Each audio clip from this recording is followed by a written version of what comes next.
میں ایک سکھ کو دعوت دے رہا تھا، تو میری غور سے نہ سنتا رہا، تو مجھ سے انگریزی کہتا فرام ویئر یو آر، میں کہا فرام پاکستان. تو پھر کہنے لگا فرام ویئر ان پاکستان، میں کہا ملتان. فرام ویئر ان ملتان، میں کہا وائی آر یو آسکنگ، کیوں پوچھ رہے ہو؟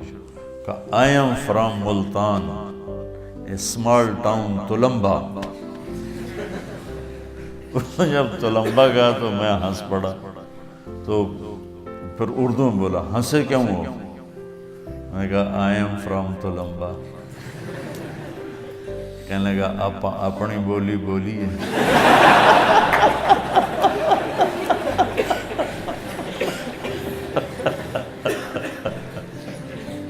کہنے لگا اتنے تو ساڑی کوئی جانتا ہی کوئی نہیں، آپ اپنی بولی بولیے.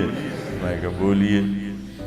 اس نے پیچھے اس کی بہن مجمع میں پھنسی کھڑی تھی، ایجڈ عمر رسیدہ، اس نے اس کو جا کے بتایا کہ تلمبے کا ایک لڑکا بیٹھا ہوا. وہ تو آئی شیرنی کی طرح تھی بھی ایسی ہیوی ویٹ، اس نے ایک ادھر پھینکا، ایک ادھر پھینکا، ادھر پھینکا. اچھا میرے سامنے والی سیٹ پر 3 آدمی بیٹھے تھے، تو 3 ہی کی وہ تھی، تو اس نے آگے ان کے بیچ میں جو گھسی، ایک نیچے گر گیا. مجھے کہتی پترا تو تلمبیدا ہے؟ جی ماسی جی میں تلمبیدا. میں ٹھر پاواں. جتنے تلمبے کے، اس نوجوان کا نام تھا رام سروپ چگ.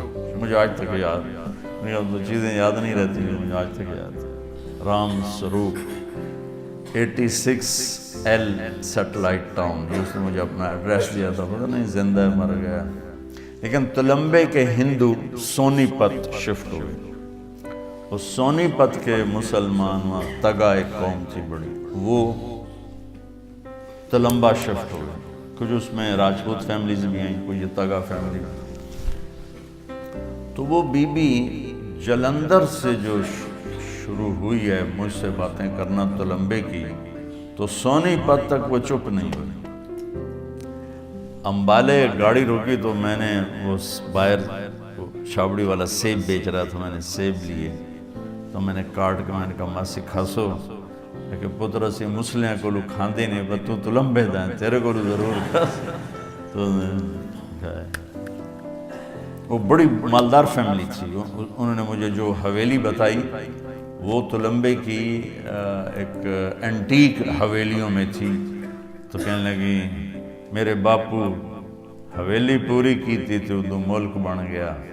تو سانو اے چھوٹا جہا ہے اس لئے رام سروپ جمعے آیا یہ حالی 6 مہینے دائی، انہوں لیتے اسی نکلے ہیں. تو ہر شاہ چھڑتے آگئے.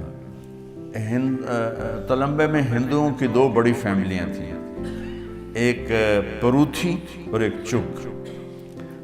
انہوں نے پورے علاقے کے ذمہ داروں کو اپنا غلام بنایا ہوا تھا. سود پہ قرضے دے دے کرنا، ان کی زمینیں ساری انہوں نے وہ قبضے میں کی ہوئی تھیں، اور وہ ان کے غلام تھے. تو اب اس حویلی میں 20-25 خاندان رہتے ہیں، اور وہ اکیلے اس کے مالک تھے اس وقت. کہنے لگی میرے باپو ایتھے آ کے مرن تائیں جتی نہ پائی، کہ جتی پاؤنی ہے تو تلمبے دی پاؤنی، نہیں تو پاؤنی نہیں. ایک تلمبے کا حقہ، ایک کھسا، یہ مشہور تھا. تو اس لیے وہ اسی جوتے کے چکر میں ننگے پاؤں ہی مر گیا باپ ہمارا.